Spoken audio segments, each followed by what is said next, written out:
दोस्तों, क्या आप जानते हो गुरु गोविंद सिंह जी ने भारतवासियों को क्या मंत्र दिया था?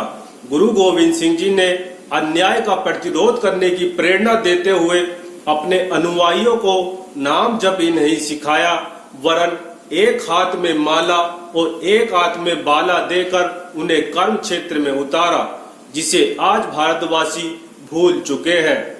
गुरु गोविंद सिंह जी का जन्म उन दिनों हुआ था जिन दिनों विदेशी आक्रमणकारी यहाँ शासक बनकर बैठ गए थे और भयंकर शोषण उत्पीड़न प्रजा को बेरहमी से पीस रहे थे।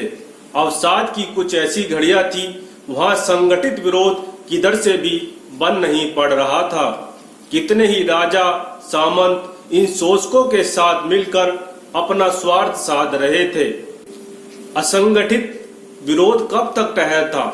संत महात्मा अपनी ढपली अलग बजा रहे थे, उन्हें भक्ति और कीर्तनों की पड़ी थी। चेले मूंढने और मतांतर चलाने की भी घात ऐसे ही समय में लग सकती थी। हारी हुई व्यथित जनता ने हारे का नाम हरि नाम संभाला। धार्मिक नेता ऐसी ही संतावना सहानुभूति से लोगों का मन बहला रहे थे। ऐसी विषम काल में गुरु गोविंद सिंह जी का अवतार हुआ।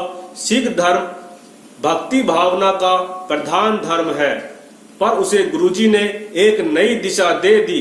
अन्याय का प्रतिरोध भी उन्होंने भगवत भक्ति के आधार पर बताया और आताताई के विरुद्ध हिंसा अपनाने में भी उन्होंने अहिंसा सिद्ध कर दी। अपने अनुयायियों को, शिष्यों को उन्होंने मात्र नाम जप ही नहीं सिखाया, वरन उनके हाथ में माला और एक हाथ में भाला देकर उन्हें कर्म क्षेत्र में उतारा और अध्यात्म की प्रकट शक्ति के रूप में प्रस्तुत कर दिया।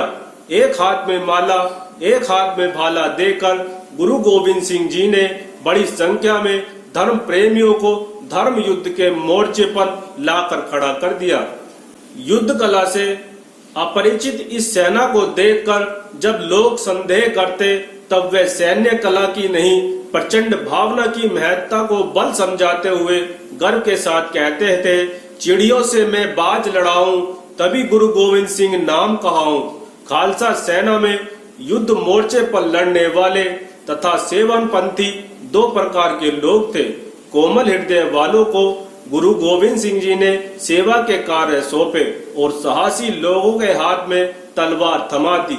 अपना धर्म युद्ध किसी धर्म संप्रदाय के विरुद्ध नहीं है, वरन अत्याचार बलात्कार के विरुद्ध है।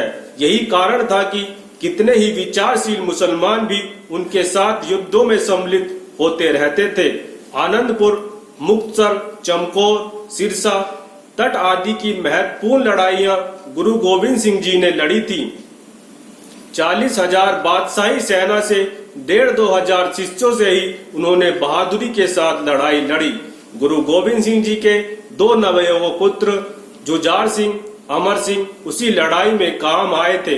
उनके दोनों छोटे बच्चों को, जोरावर सिंह और फतेह सिंह को, आताताइयों ने दीवार में चिनवाकर मरवा डाला था। इस निरंतर संघर्ष के बीच गुरु गोविंद सिंह जी ने अपनी उपासना क्रम और धर्म साहित्य का सृजन का काम जारी रखा। गुरु गोविंद सिंह जी ने रचनाओं का संग्रह विद्यासागर के नाम से विख्यात है।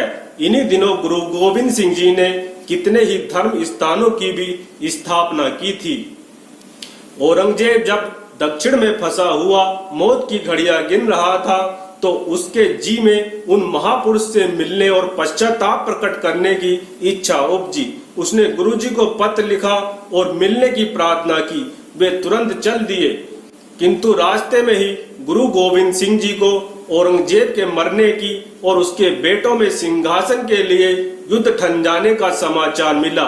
इस युद्ध में उन्होंने बहादुर शाह का समर्थन किया था और उसे विजयी बनाया था। उनके एक मुसलमान शिष्य ने एक दिन सोते हुए उन पर छुरे से हमला किया और घाव गहरे थे। सो कुछ समय पश्चात उसी के कारण उनका स्वर्गवास हो गया। गुरु गोविंद सिंह जी की मृत्यु 7 अक्टूबर 1708 को हुई थी। वह सिर्फ मात्र 42 वर्ष की आयु ही थी, पर इतने थोड़े समय में ही उन्होंने वह पुरुषार्थ कर दिखाया जिसे महामानवों के इतिहास में सदैव स्मरण रखा जाएगा।